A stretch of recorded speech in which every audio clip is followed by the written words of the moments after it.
Got to keep on walking on the road to Zion, man. Yeah. Got to keep it burning on the road to Zion, man. Hola oyentes de Radio Sefarad, volvemos a encontrarnos como cada 2 semanas con Luciano Mondino en su sección Sionismo, no solo cuestión de judíos. ¿Qué tal, Luciano?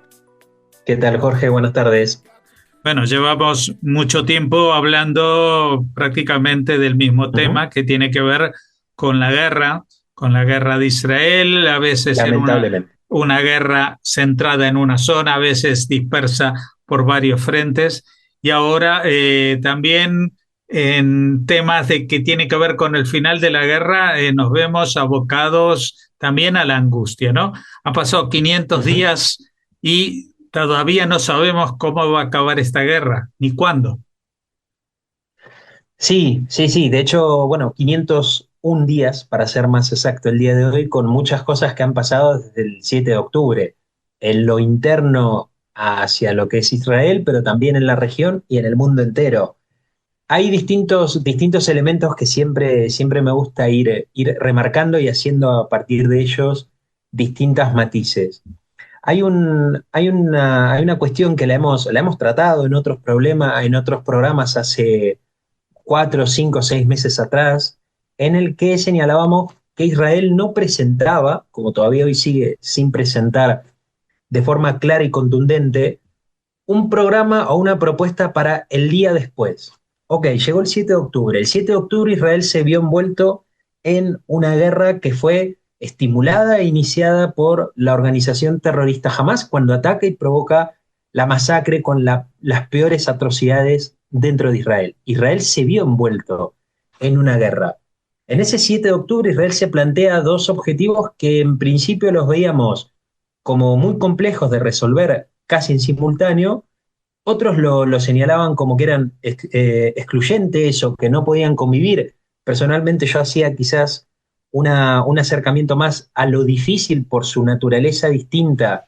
que tiene el hecho de liberar a secuestrados que habían sido llevados a la Franja de Gaza, 251 personas que fueron arrancadas de sus vidas y llevadas hacia el cautiverio de la Franja de Gaza, con la metodología o la táctica que puede llevar la aniquilación en el concepto de la doctrina militar propiamente de una organización terrorista que está fuertemente arraigada en la Franja de Gaza. Eso lo vemos no solo desde el 7 de octubre, sino que lo veíamos mucho antes, incluso por la propia UNRWA. Siempre señalo el mismo antecedente. No sé si seguirá estando, hace rato que no lo busco porque me manejo siempre con la misma captura de pantalla, pero en la propia página web de la UNRWA, que recordemos es la agencia que debería haberse dedicado a dar una prosperidad y un desarrollo para aquellos desplazados de la guerra, desplazados árabes de la guerra de 1948, pero que todo lo contrario, primero empezó como una organización que tergiversó el concepto de refugiado y terminó dando un concepto hereditario único, que es lo que les ha servido como base, incluso también un intento de base y fundamento jurídico para la mendicidad eterna y el mendigar eterno en los organismos internacionales, un gran lobby, pero que también con el tiempo se convirtió en una de las herramientas de Hamás dentro de la Franja de Gaza. Pero si hace un tiempo íbamos a la página web de la UNRWA y vamos a encontrar allí un artículo muy pequeñito del año 2014 en el cual, un poco a escondidas, la UNRWA aceptaba tibiamente que Hamás utilizaba sus escuelas como ya no solo depósito de cohetes, sino también como bases o lanzaderas para desde allí lanzar ataques a las poblaciones civiles en Israel, especialmente las zonas del sur, esto se sabe que en las zonas como Netivot, Sderot, que sufrían y sufren todavía ataques de cohetes desde la Franja de Gaza, pero con el tiempo la organización terrorista Hamás, como también la Yihad palestina, fueron perfeccionando mucho de su fabricación propia y logrando alcances cada vez mayores, incluso alertando a zonas del centro del país. Si no recuerdo mal, algún lanzamiento a Tel Aviv también ha habido desde la Franja de Gaza. Es decir, una irrupción completamente novedosa en términos de táctica militar, porque una organización terrorista de este calibre se termina manejando no con una doctrina militar ni con un código de convivencia en lo que es términos netamente militares, sino con un desplazamiento y un despliegue de guerrillas muy similares a un ejército, pero que no es un ejército regular. Por lo tanto, esos dos objetivos que Israel se planteaba de liberar secuestrados y aniquilar a una organización terrorista como Hamas, que además tenía y tiene todavía un agravante, que es el control político y civil de la Franja de Gaza, muy distinto a lo que veíamos, por ejemplo, en otro tipo de organizaciones terroristas que hay en el norte de África o en el Medio Oriente, que tienen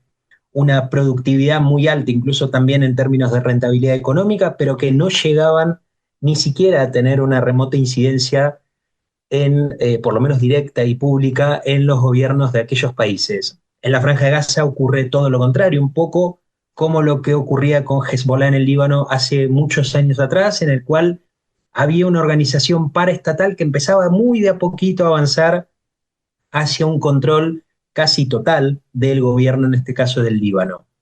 Por eso, entrar en la Franja de Gaza con esos dos objetivos de naturaleza tan distinta representaba a Israel una complejidad extra, en un mundo además que le era completamente hostil. Y esto también lo vimos desde el 7 de octubre, cuando Israel tuvo que desarrollar una guerra que se desarrolló, propiamente dicho, en un contexto de mucha hostilidad,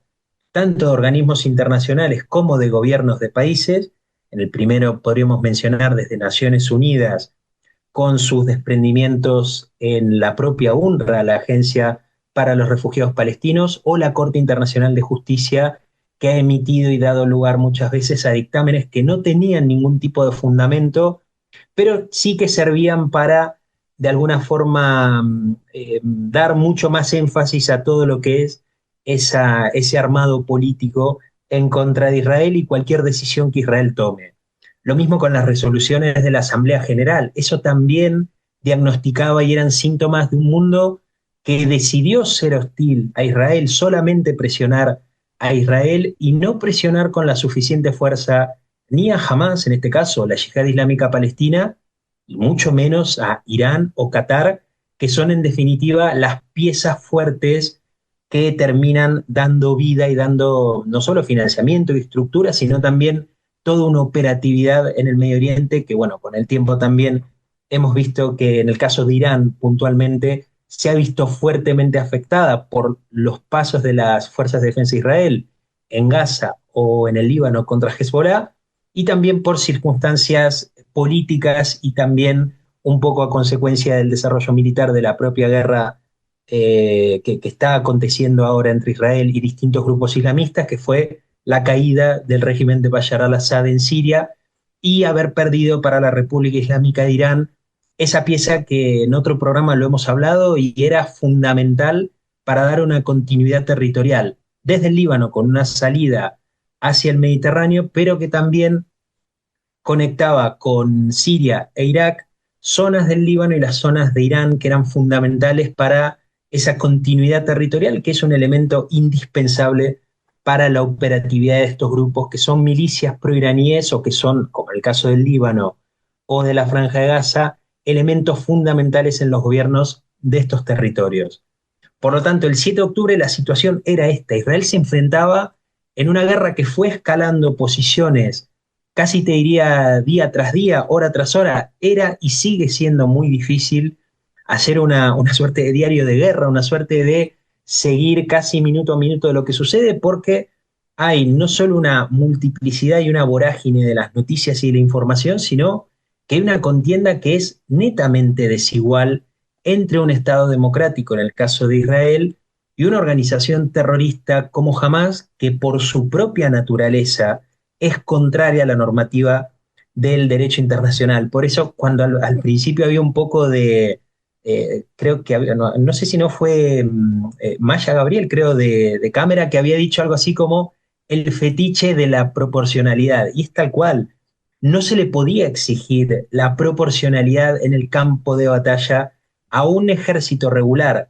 que es parte de un Estado democrático como las Fuerzas de Defensa de Israel. Su propio nombre lo dice, es un ejército defensivo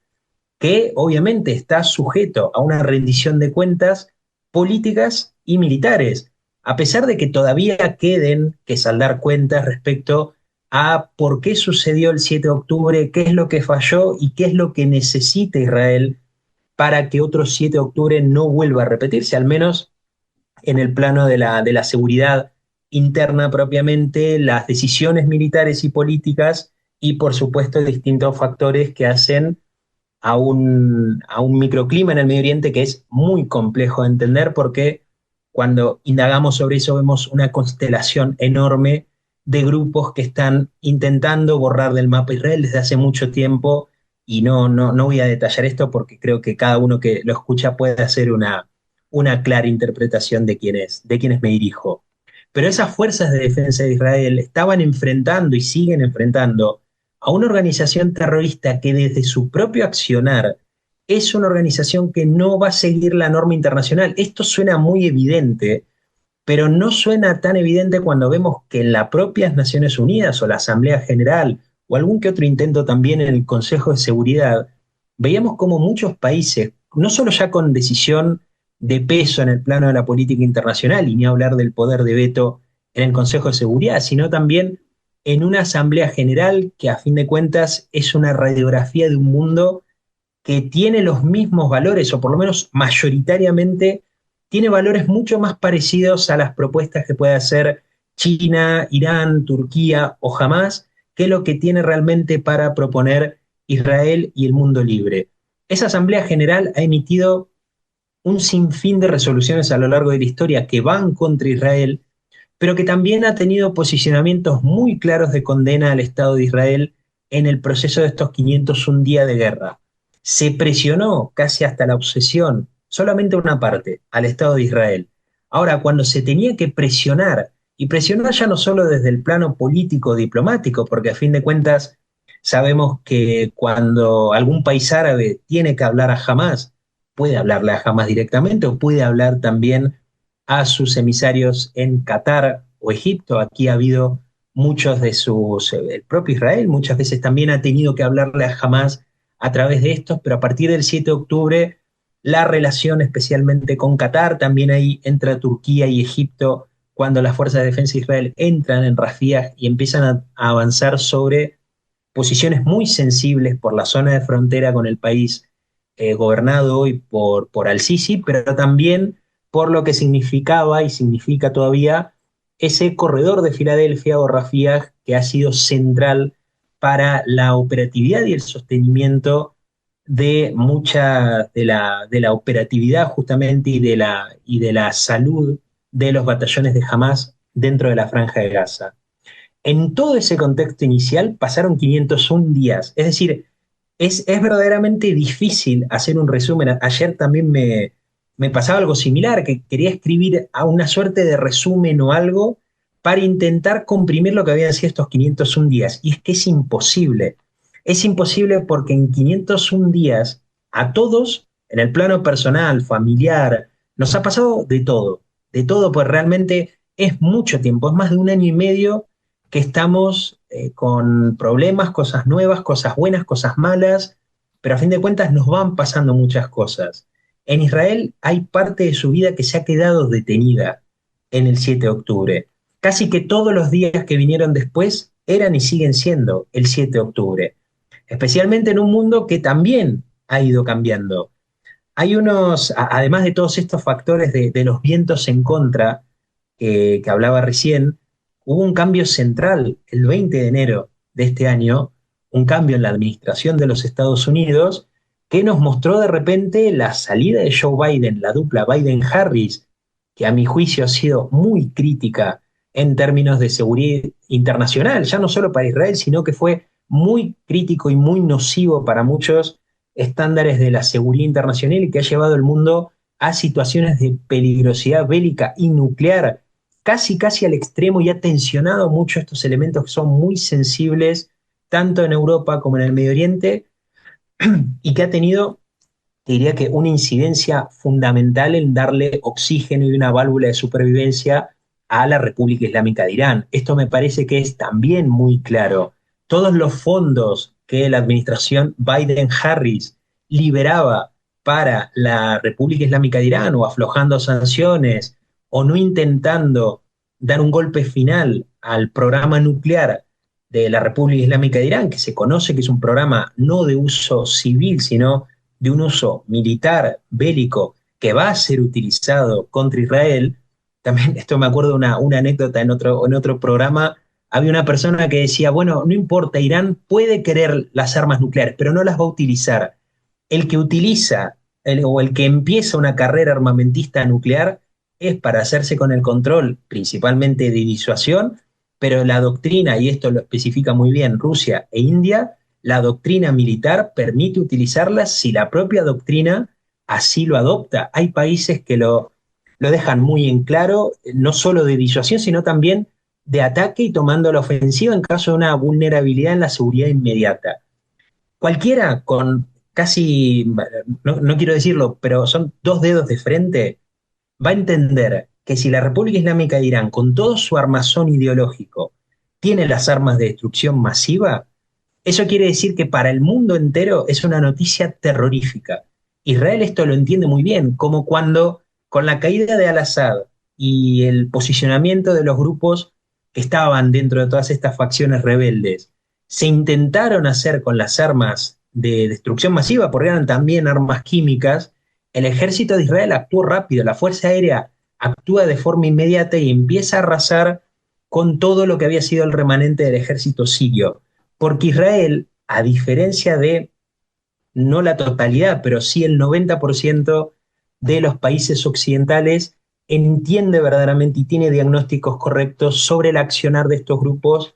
que son islamistas. Y esto ya lo tenemos muy en claro. El sistema político en el mundo árabe, en el mundo musulmán en general, porque ahí también está Turquía y está Irán, no se basa en una multiplicidad de opciones. Es un error pensar que el mundo musulmán nos puede, en su sistema político, traer una diversidad de partidos o de esquemas o de regímenes, como podríamos tener en Europa o en los Estados Unidos con un sistema bipartidista, o los partidos políticos en América Latina. La dinámica es muy distinta. Y esto Israel sí que lo comprende muy bien. ¿Por qué? Porque el mundo islámico solamente tiene dos opciones. O va a autoritarismos de puño de hierro, como podría haber sido Hosni Mubarak en Egipto antes de las revueltas árabes, como puede ser hoy Al-Sisi, pueden estar también las monarquías, en el caso de Jordania, un poco entrando en este mismo esquema, o termina en un sistema de califatos impuestos por estos grupos que son mesiánicos, son fuertemente protagonistas en cuanto a lo que es la guerra santa, la yihad, en el cual está también Hamas y la yihad islámica palestina. Elementos políticos fundamentales en una franja de Gaza, creo, no recordar, pero creo que está en torno a unos 18 clanes, dentro de los cuales hay en cada uno de ellos entre 4 y 5 mil miembros familiares, es decir, como todas esas estructuras, que también hay otras además de Hamas y la yihad islámica, pero que necesariamente se traducen y se dan como conclusión a todo este esquema de organización de clanes familiares dentro de lo que es el territorio, terminan siendo un producto necesario de lo que es la sociedad gazatí. Una sociedad que casi en su totalidad, desde muy pequeños, tienen un sistema educativo que los prepara ya no solo en la educación para la guerra. Eso siempre se decía que mientras Israel educaba para la paz, y esto se veía en las comunidades del sur de Israel que fueron atacadas el 7 de octubre, en donde convivían y todavía conviven muchos israelíes que realmente creían o creen también en la convivencia pacífica con la Franja de Gaza, en contra de una sociedad gazatí que está preparada para la destrucción del Estado de Israel. Su destrucción como Estado moderno o también su propia destrucción de la identidad judía, que creo que es el punto central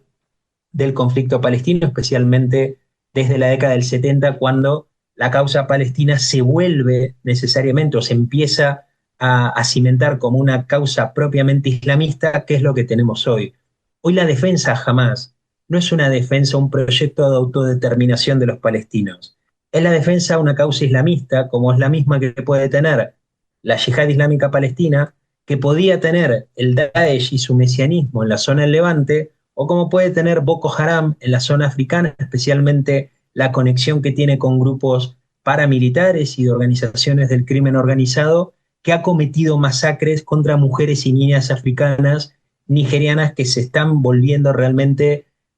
no solo ya víctimas, sino esclavas sexuales, esclavas civiles, esclavas de todo tipo de organizaciones que tienen solamente la cuestión de la Guerra Santa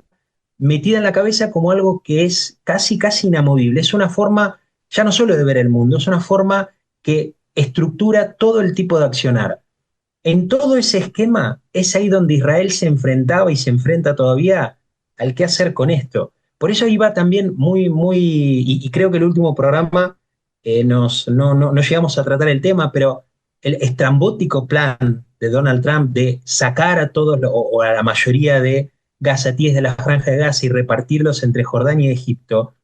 no es solamente un llamado de atención a especialmente a las monarquías del Golfo, pero también a Jordania y Egipto para obligarlos a sentarse en una mesa de negociación y dar una propuesta. Creo que también es un llamado de atención para Israel, que todavía el día de hoy no tiene una propuesta propia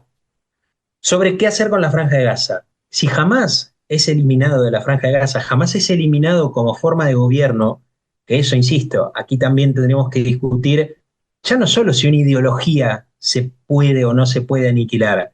sino una organización como Hamás que está ensamblada en una sociedad que ideológicamente, en su mayoría, piensa y actúa igual que Hamás. Y si no es Hamás, será la Yihad Islámica Palestina, y si no es la Yihad, será el Frente Popular de Liberación, serán otros que vengan a ocupar el lugar de Hamás. En la Franja de Gaza hay un elemento claro que ha sido inoculado dentro de la sociedad gazatí y que está de alguna forma construido en las bases de un antisemitismo histórico que han tenido los estados árabes y que también han influenciado y mucho a la sociedad gazatí.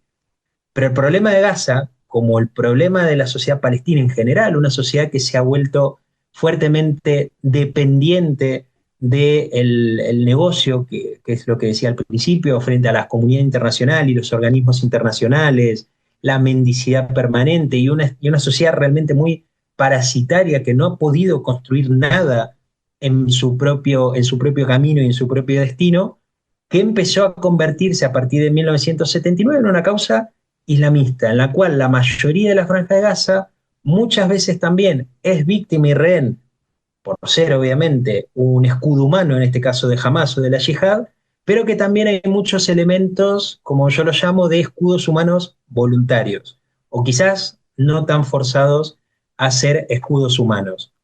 Acá hay un elemento central que cambia el 20 de enero. Donald Trump llega a la presidencia de los Estados Unidos. Mucha euforia en Israel, pero personalmente creo que hay que ser mucho más cauto, principalmente, no poco, sino mucho más cauto en lo que es la presidencia de Donald Trump. Primero, por el rol personalista que tiene la administración Trump y puntualmente Trump, que no es la presidencia republicana, es la presidencia de Donald Trump.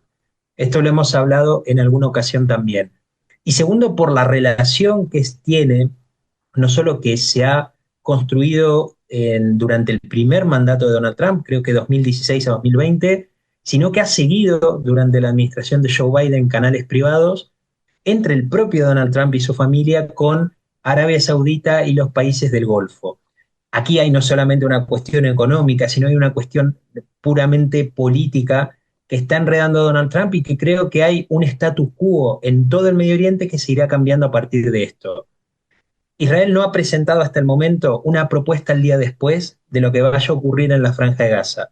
Puede continuar jamás en el gobierno, sería una derrota política y probablemente militar para Israel, a pesar de lo que suceda con el objetivo de la liberación de los rehenes, que en las próximas horas tendremos noticias y probablemente sean noticias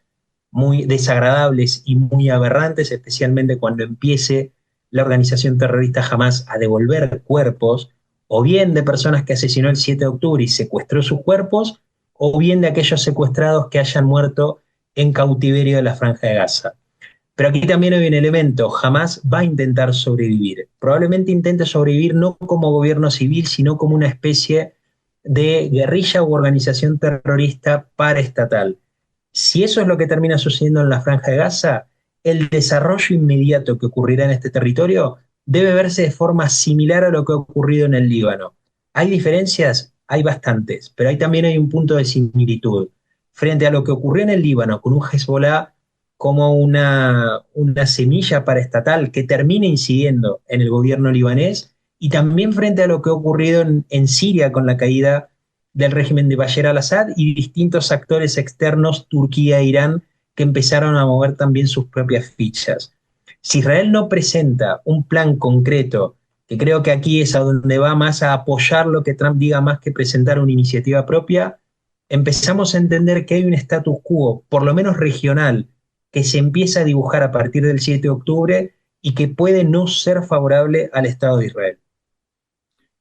Pues sin duda son muchas perspectivas, a veces contradictorias, pero esto es lo que pasa después de Exacto. 500 días de guerra,